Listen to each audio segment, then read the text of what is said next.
നമസ്കാരം. ഹരിതം സുന്ദരത്തിലേക്ക് എല്ലാ മാന്യപ്രേക്ഷകർക്കും സ്നേഹം നിറഞ്ഞ സ്വാഗതം.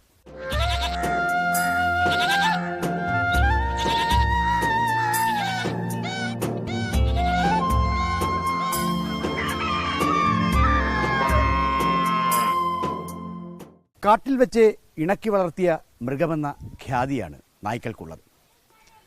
അതിരുകളില്ലാത്ത നായ്ക്കളുടെ ഈ സ്നേഹം മനുഷ്യഹൃദയത്തിൽ എന്നും നഷ്ടപ്പെടാത്ത ഒരിടം നായ്ക്കൾക്ക് നേടിക്കൊടുത്തു. വിനോദ വ്യവസായം വളർന്നുകൊണ്ടിരിക്കുന്ന ഇക്കാലത്ത് നായ് വളർത്തൽ ഒരു സംരംഭമായി മാറുകയാണ്. അങ്ങനെ നായ് വളർത്തലിനെ മികച്ച ലാഭം തരുന്ന സംരംഭമാക്കി മാറ്റിയ ഒരു ചെറുപ്പക്കാരനെയാണ് ഇന്ന് ഹരിതം സുന്ദരം പരിചയപ്പെടുത്തുന്നത്. തൃശൂർ മണ്ണുത്തിക്കടുത്ത് ആയോടുള്ള സിമോത്ത്.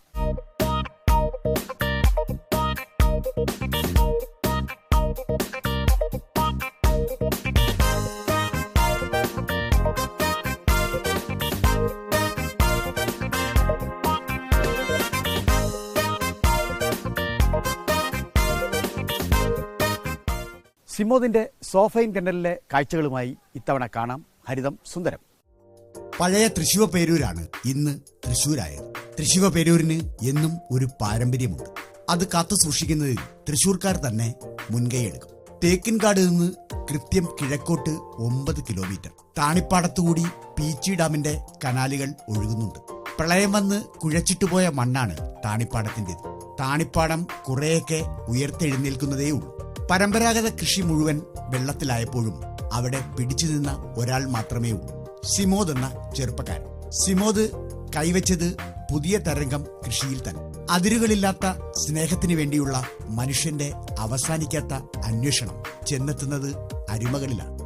അരുമകൾക്കായി സോഫൈൻ കെന്നൽ ആരംഭിച്ചതും വെറുതെ ആയില്ല. ദശാബ്ദം 1 കഴിഞ്ഞു. പ്രവാസ ജീവിതം മതിയാക്കി സിമോദ് എത്തിയത് ചില തയ്യാറെടുപ്പുകളോടെയായിരുന്നു. പീച്ചി കനാലിന്റെ ഓരത്ത് താണിപ്പാടം ആയോട് സോഫൈൻ കെന്നൽ തുടങ്ങാൻ പിന്നെ രണ്ടാമതൊന്നും ആലോചിക്കേണ്ടി വന്നില്ല. ഉപാധികളില്ലാത്ത സ്നേഹമാണ് നായ്ക്കളുടേത്. അതുകൊണ്ട് തന്നെ നായ്ക്കൾക്ക് ലോകമെമ്പാടും ആരാധകരുണ്ട്. ഒരു പ്രളയത്തിനോ ഭൂമികുലുക്കത്തിനോ ഒന്നും ഇളക്കം തട്ടിക്കാൻ കഴിയാത്ത സ്നേഹത്തിന്റെ ചങ്ങലയുണ്ടിതിൽ.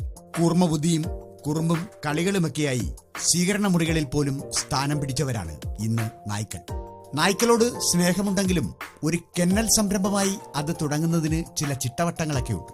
നല്ല തണലൊത്ത ഭൂമിയിൽ തന്നെ അവയ്ക്കായി കൂടാരങ്ങൾ സിമോദ് തീർത്തു. ഓരോരുത്തർക്കും ഓരോ മുറികൾ, ഒക്കെയും ജാതിമര തണലിൽ. കെന്നലാവുമ്പോൾ ഇനി പ്രത്യേക പരസ്യം വേണ്ട, ആളുകൾ അന്വേഷിച്ചു വന്നുകൊള്ളും. വിഖ്യാതരായ നായ്ക്കൾ തന്നെ സോഫൈൻ കെന്നലിൽ വേണം എന്ന നിർബന്ധമുണ്ടായിരുന്നു സിമോദിന്. നായ്ക്കളിലെ ന്യൂ ജനറേഷൻ തരംഗമായവരെ ഒപ്പം കൂട്ടി.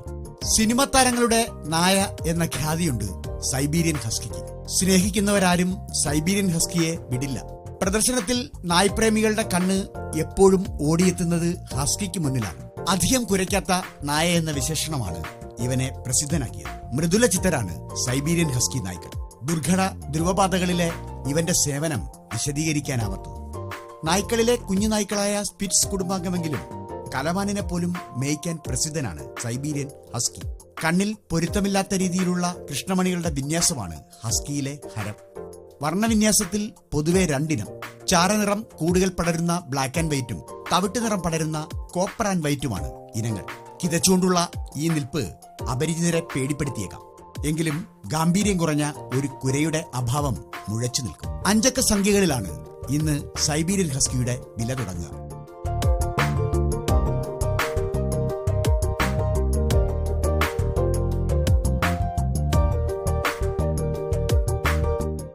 ഹസ്കി നായ്ക്കൾക്ക് പുറമെ സിമോദ് ഒപ്പം കൂട്ടിയത് ബീഗിൾ നായ്ക്കളെയാണ്. ബീഗിൾ എന്നാൽ ഇന്ന് നായ് വിപണിയിലെ തരംഗം തന്നെ. സദാ ആഹ്ലാദഭരിതരാണ് ബീഗിൾ നായ്ക്കൾ. ഇമ്പമാർന്ന ഒരു കുര എപ്പോഴും കൂട്ടിനുണ്ട്. പ്രസിദ്ധമായ പീനട്സ് കാർട്ടൂണിലെ സ്കൂപ്പി എന്ന നായ് കഥാപാത്രം ബീഗിൾ ആയതോടെ ഇവൻ പ്രശസ്തിയിൽ മുൻപന്തിയിലെത്തി. കൗതുകകരമായ കഴുത്ത് എന്നാണ് ബീഗിളിന്റെ അർത്ഥം. ഫ്രഞ്ച് പദമായ ബ്യൂഗിളിൽ നിന്നാണ് ബീഗിൾ ഉണ്ടായത്. കടലിനക്കരെ പോലും പ്രശസ്തമായ ബീഗിൾ അടിക്കാടുകളിലെ പക്ഷിമൃഗാദികളെ വേട്ടയാടുവാൻ ഒരു കാലത്ത് ഉപയോഗിച്ചിരുന്നവരാണ്. കയ്യിലൊതുങ്ങിയിരിക്കുന്ന കുഞ്ഞു നായ്ക്കൾ എന്ന സൗകര്യവും ബീഗിളിനുണ്ട്. കനത്ത ജാഗ്രതയുള്ള ഇവർ പ്രകോപിതരാകാറില്ല. അതുകൊണ്ട് തന്നെ വൈദ്യശാസ്ത്ര ഗവേഷണങ്ങൾക്കും ഇന്ന് ബീഗിളിനെ ഉപയോഗപ്പെടുത്തുന്നുണ്ട്. സംഘം ചേർന്ന് നടക്കാൻ ഇഷ്ടപ്പെടുന്ന ബീഗിളിന് ഇവിടെ അധികം കൂട്ടുകാരില്ല. സോഫൈൻ കെന്നലിൽ സൗമ്യരായി അവർ കഴിയുന്നു.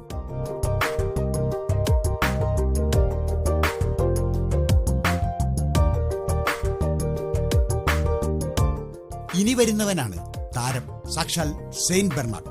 അതീന്ദ്രിയ ജ്ഞാനം കൊണ്ട് 6ാം ഇന്ദ്രിയമുണ്ട് എന്നുവരെ വിശ്വസിക്കപ്പെടുന്നവരാണ് ഇവർ. ഹിമവാതവും കൊടുങ്കാറ്റുമൊക്കെ മുൻകൂട്ടി കാണാൻ കഴിയുന്നവർ.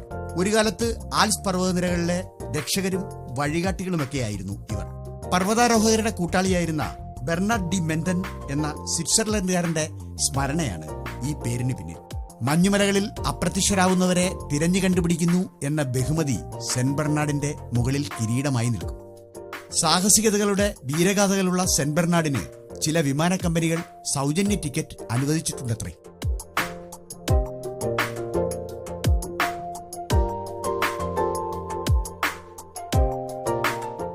സെന്റ് ബെർണാഡിന് കൂട്ടായി ഭീമൻ നായ്ക്കൾ തന്നെ രംഗത്തെത്തി. Bull mastiff. അമിതമായി കുരയ്ക്കാത്ത ഇവർക്ക് ആളുകളെ വിരട്ടലാണ് ഹോബി.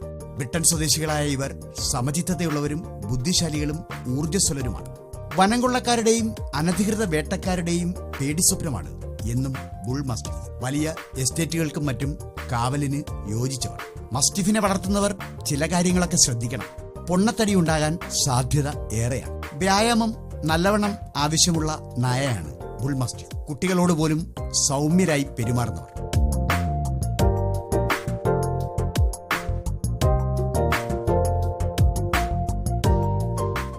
അതാ വരുന്നു നായ്ക്കളിലെ അപ്പോളോ എന്നറിയപ്പെടുന്ന ഗ്രേറ്റ് ഡേ. രാജകീയ പ്രൗഢിയും കുലീനതയുമൊക്കെയുള്ള നായ്ക്കളാണ് ഗ്രേറ്റ് ഡേ. 1.5 വയസ്സുവരെ മറ്റു നായ്ക്കളിൽ നിന്ന് വ്യത്യസ്തരാണ് ഗ്രേറ്റ് ഡെയിൻ നായ്ക്കൾ. സാധാരണ നായ്ക്കൾ 6 മാസം വരെ വളരുമെങ്കിൽ ഗ്രേറ്റ് ഡെയിനാകട്ടെ 1.5 വർഷം വരെ വളർന്നുകൊണ്ടേയിരിക്കും. കരുത്തേറിയ ശരീരഘടനയും വലിപ്പവുമൊക്കെ ആരെയും ഒന്ന് പേടിപ്പിക്കും. എങ്കിലും മാന്യതയും കൂറുള്ളവനുമാണ് ഗ്രേറ്റ് ഡെയിൻ. ഗ്രേറ്റ് ഡെയിനെ വെറുതെ അങ്ങ് നിർത്തിയാൽ പോരാ. മേനിയുടെ ശില്പസമാനമായ ആ ഭംഗി കാണണമെങ്കിൽ ഒരു പോസ്റ്ററിൽ തന്നെ നിർത്തണം. മിനുസമേറിയ കുറിയ രോമങ്ങളിൽ എപ്പോഴും ശ്രദ്ധ വേണം. സ്വദേശം ജർമ്മനിയാണ്. എങ്കിലും വടക്കേ ഇന്ത്യയിലാണ് ഇവന്റെ ആരാധകരേറെ.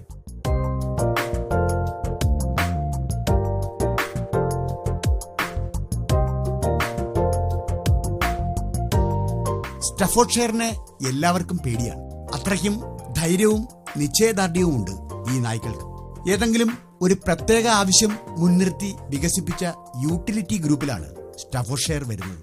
അറേബ്യൻ രാജ്യങ്ങളിൽ ഏറ്റവും പ്രിയപ്പെട്ട നായയാണ് സ്റ്റഫോർഡ്ഷെയർ. ആലങ്കാരിക ചേഷ്ടകളും സവിശേഷതയാർന്ന പെരുമാറ്റവും കൊണ്ട് അമേരിക്കൻ സ്റ്റഫോർഡ്ഷെയർ എല്ലാവരുടെയും ശ്രദ്ധയാകർഷിക്കുന്നു. സർവം സമർപ്പിച്ച് ചാവേറുകളെപ്പോലെ യജമാനന് വേണ്ടി പോരാടുന്നവരാണ് സ്റ്റഫോർഡ്ഷെയർ ടെറിയർ. അതുകൊണ്ട് തന്നെ ധൈര്യമുള്ള യജമാനന്മാർ സ്റ്റഫോർഡ്ഷെയറിനെ പങ്കാളികളാക്കും.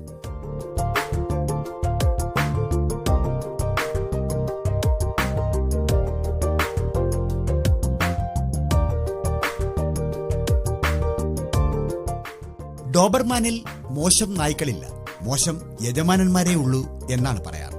സ്നേഹവും കൂറും യജമാന ഭക്തിയും കൊണ്ട് ശ്രേഷ്ഠരാണ് ഡോബർമാൻ നായ്ക്കൾ. ഉറച്ച പേശീബലമാണ് ഡോബർമാനെ വ്യത്യസ്തനാക്കുന്നത്. ജർമ്മനിയിലെ നികുതി പിരിവുകാരനായ ലൂയി ഡോബർമാന്റെ പേരിന്റെ സ്മരണയ്ക്കാണ് ഡോബർമാന് ഈ പേര് വന്നത്. നല്ല അനുസരണയുള്ള ഇവരെ ചെറുപ്പത്തിലെ നന്നായി പരിശീലിപ്പിക്കണം.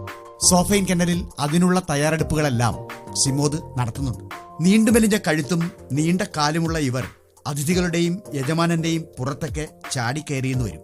ഭിത്തികൾ വൃത്തികേടാക്കിയെന്നും വരും. കർശന പരിശീലനമുണ്ടെങ്കിൽ സൗമ്യരാണ്. ഒന്നിനെയും പേടിയില്ലാത്ത ഈ ധൈര്യശാലികളെ ആരും ഇഷ്ടപ്പെട്ടു പോകും. കള്ളന്മാരെ അകറ്റാനായി വികസിപ്പിച്ചവർ എന്ന ഖ്യാതി കൂടിയുണ്ട് ഡോബർമാൻ.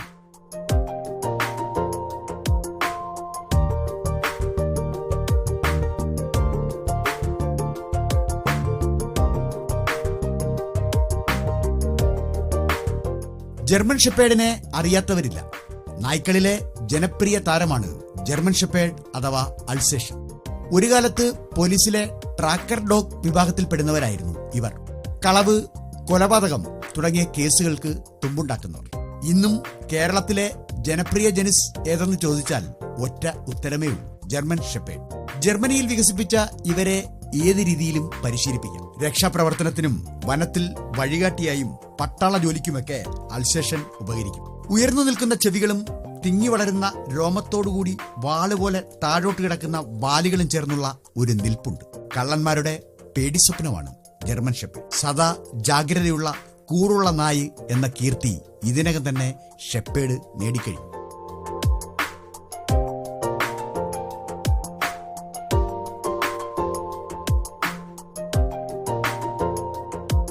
പോലീസിന്റെ ഓമനകളാണ് ലാബ്രഡോർ നായ്ക്കൾ. കേരള പോലീസിൽ ഇന്ന് ഏറ്റവും അധികം ലാബ്രഡോർ നായ്ക്കളാണ്.